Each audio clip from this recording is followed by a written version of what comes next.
They called my work outdated, inefficient. Fired me after 15 years of keeping a hospital's critical systems running without a single failure. My name is Ethan Crowley, and this is my story of proving them wrong. Jake's Revenge brings you stories of resilience and redemption. Hit that subscribe button to join the journey. I'm 58 years old. Until 10 minutes ago, I was the senior systems administrator at St. James Medical Center in Cedar Rapids, Iowa.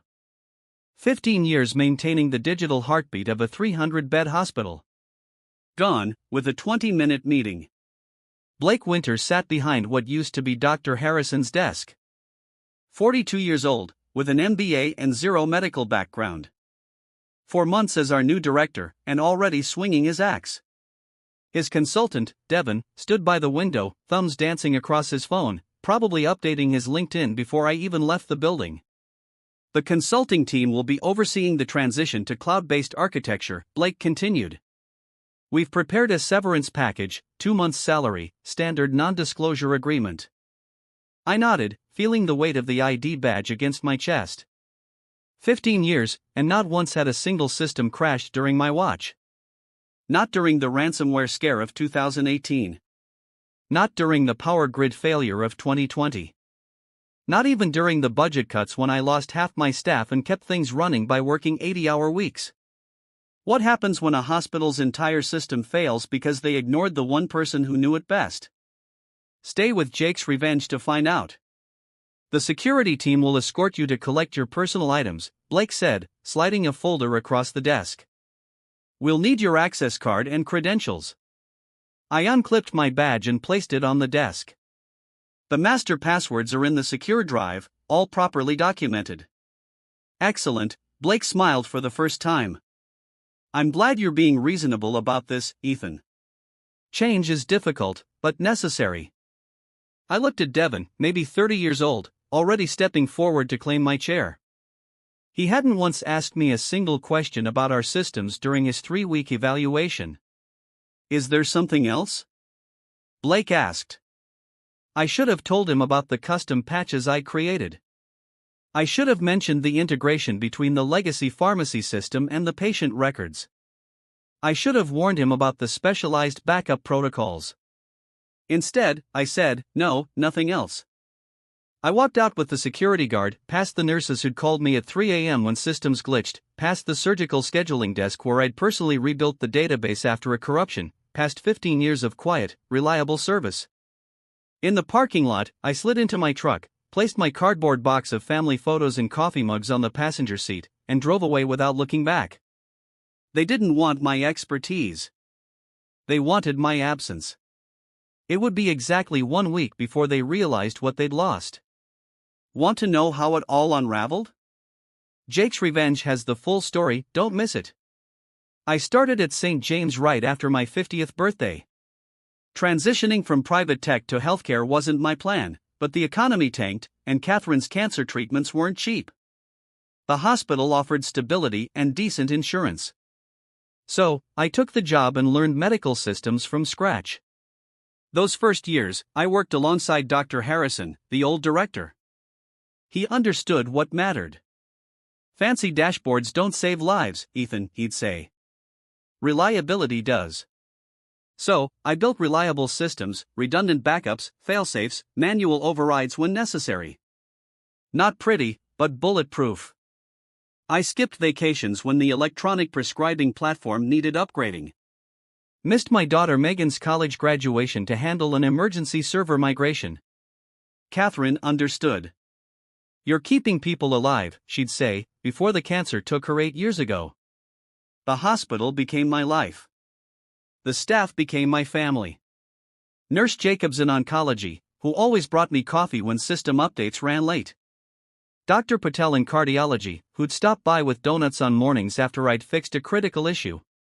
Even the janitor, Louise, who'd keep me company during overnight maintenance windows. Things changed when Dr. Harrison retired last winter. The board brought in Blake Winters from some fancy hospital network in Chicago. First thing he did was schedule an efficiency audit. I noticed the cracks immediately. Blake never attended the IT briefings. Never asked about our system architecture. just nodded impatiently during meetings, checking his watch. Then came Devon and his team of consultants with their matching polo shirts and buzzwords: digital transformation, cloud migration, system modernization. I tried explaining our specialized setup. The patient record system interfaces with 17 different platforms, I told them. Some commercial, some custom built. We've handled dozens of hospital migrations, Devon interrupted. It's all standard stuff. The warning signs kept flashing. Charts mapping our systems appeared on conference room walls, but they missed entire sections of infrastructure. Questions about critical connections went unanswered. My emails outlining security protocols received polite thank yous, but no follow-up questions. One Friday, I found contractors measuring my office. Just planning the renovations, the contractor said, not meeting my eyes. I went home and updated my resume that night. Something told me to prepare, but part of me couldn't believe they'd remove the one person who understood how every piece fit together. I was wrong. They didn't just want a new system. They wanted a new story, one without the old guy who kept reminding them of the risks. The truth hit me 2 days after the firing. Sitting in my living room, surrounded by classified job listings and half-eaten takeout, my phone hadn't stopped buzzing with messages from hospital staff. What's the backup process for surgical scheduling again? Texted Alan from IT. Where's the configuration for the pharmacy interface? Asked Denise, the database admin.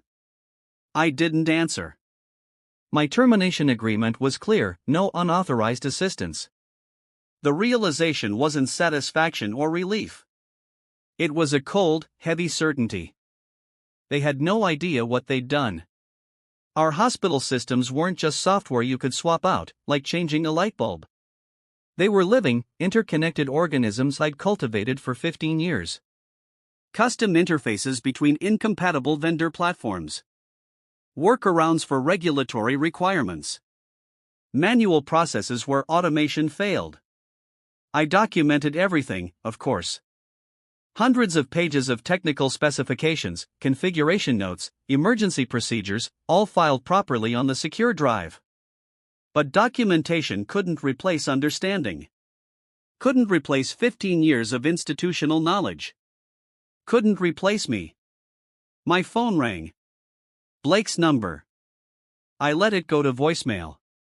Ethan, we're having some integration issues with the pharmacy system. Just a quick question. Call me back.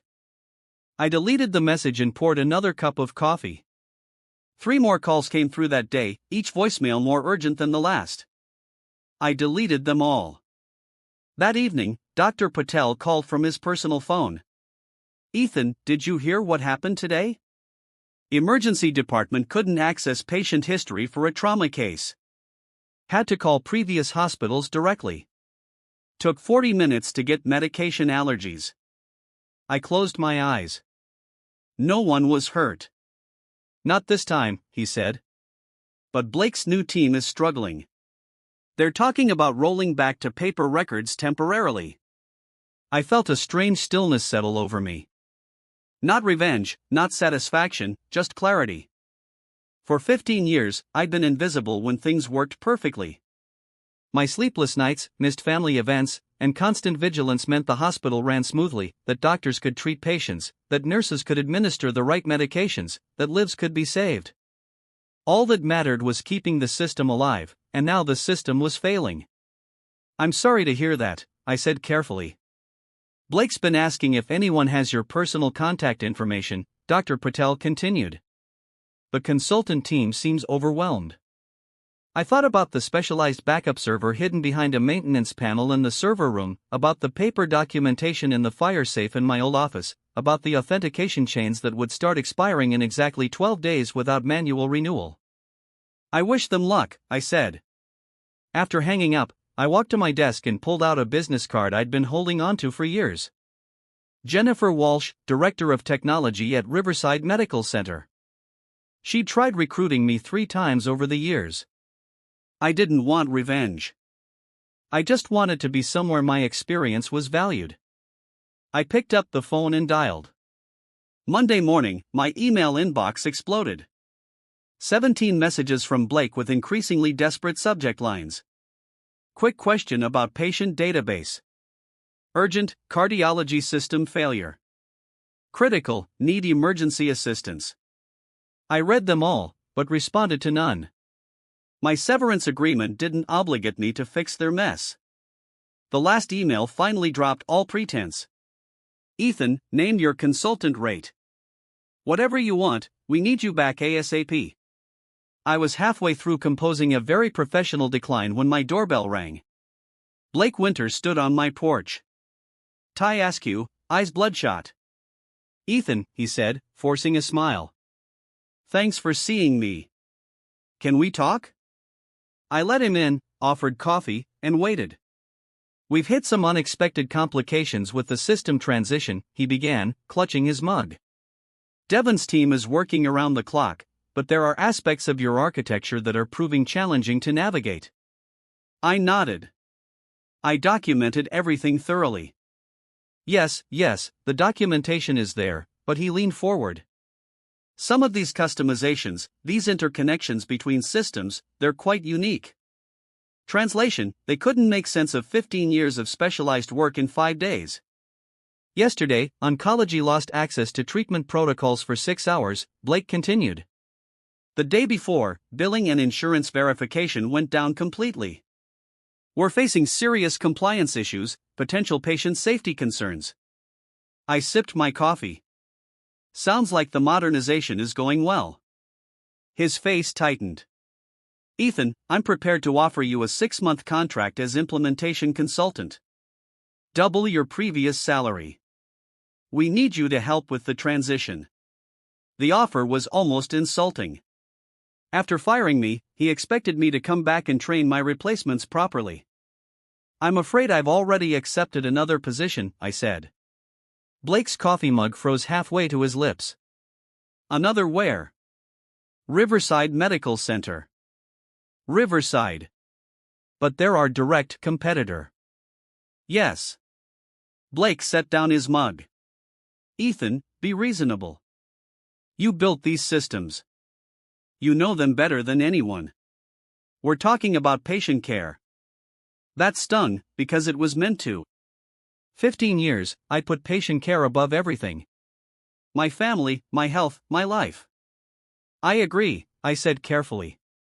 Patient care is paramount. That's why I recommended against rushing a system migration without proper transition planning. I believe that email is included in my documentation. Blake's face flushed. The board wanted immediate action. Modernization is necessary for our long term. I start at Riverside next Monday, I interrupted. I wish you and your team the best of luck.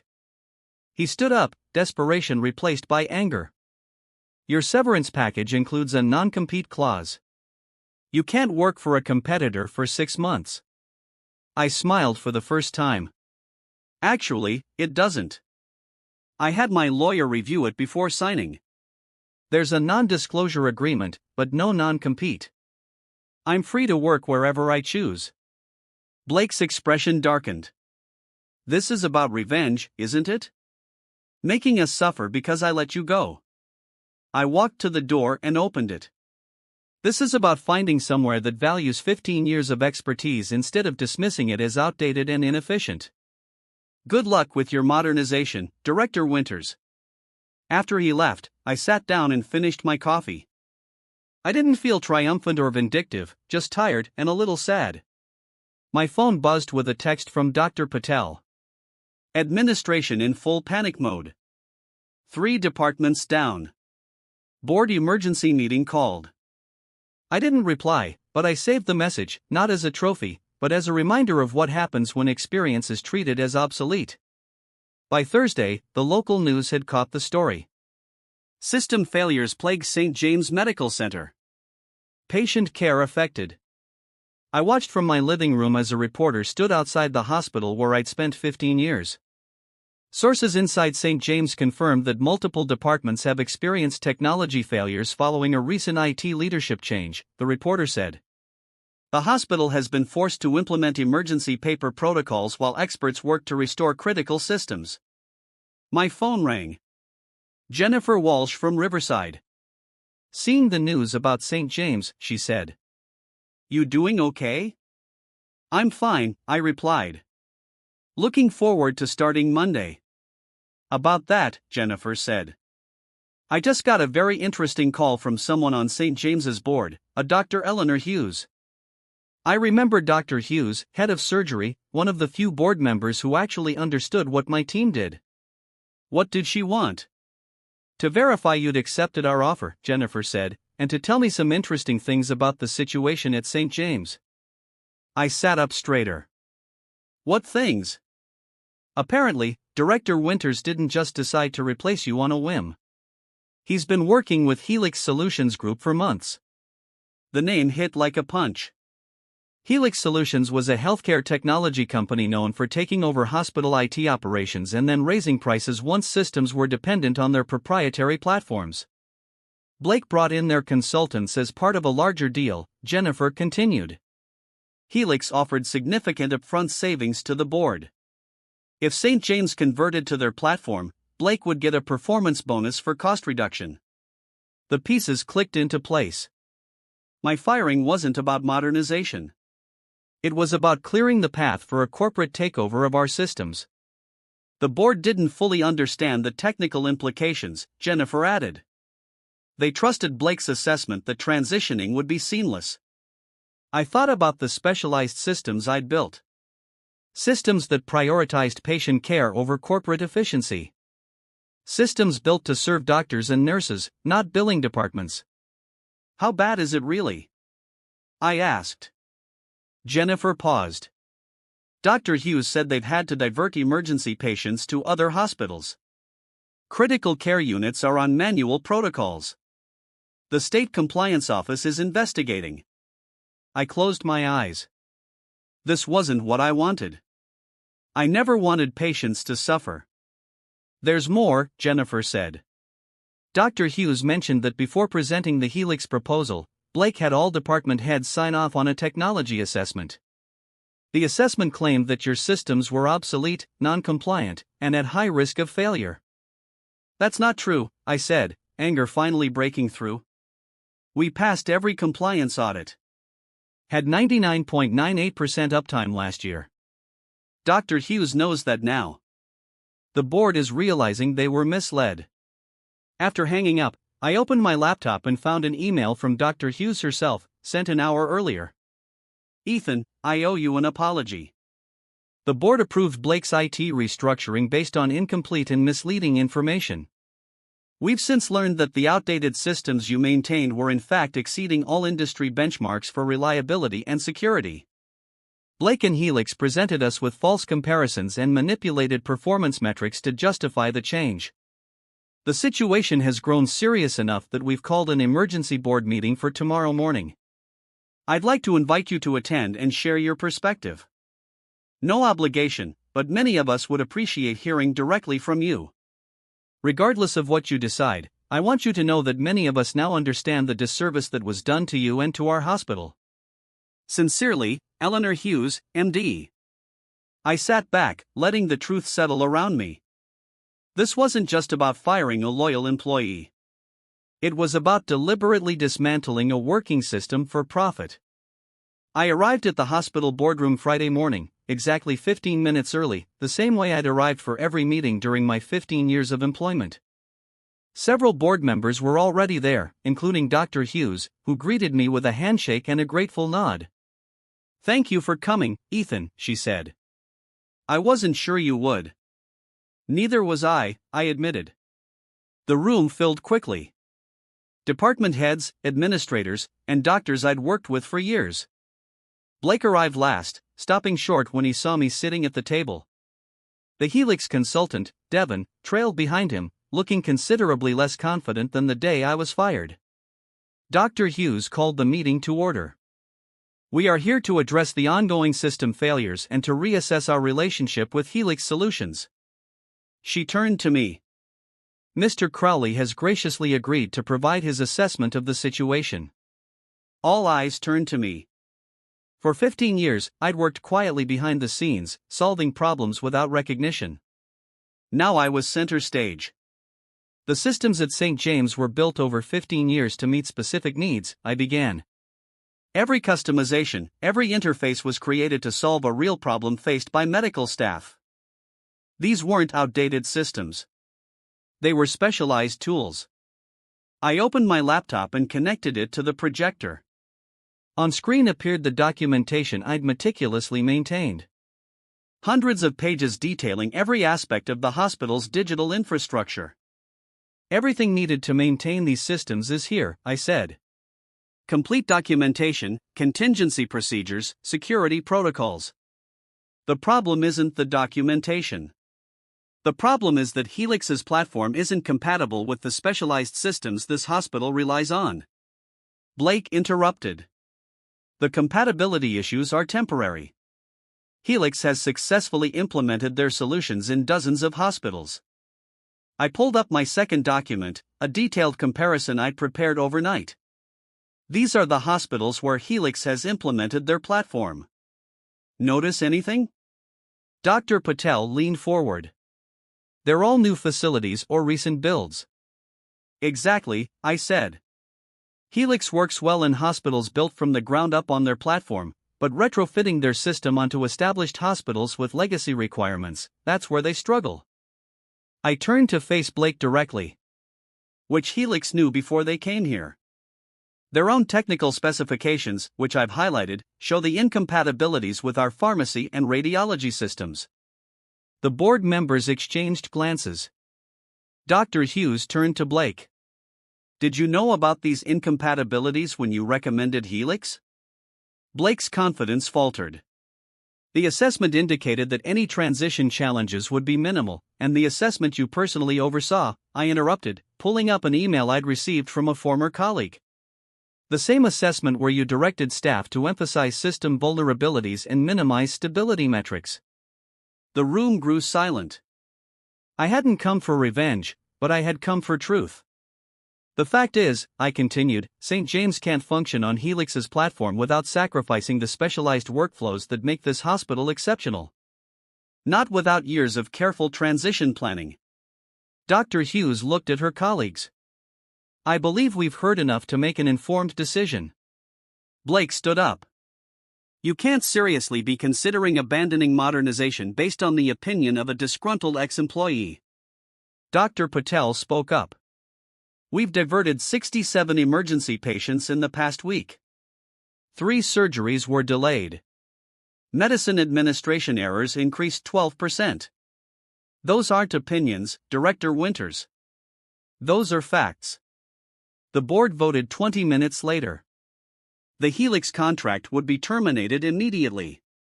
An emergency restoration plan would be implemented to return to the previous systems.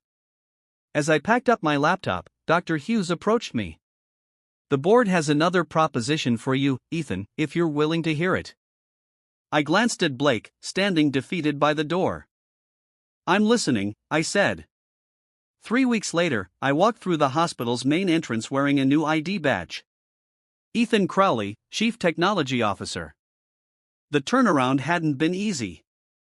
The Helix team had made significant changes before departing, some of which had corrupted key databases. My new team, a mix of former colleagues and fresh talent, had worked around the clock restoring systems, rebuilding interfaces, and recovering data.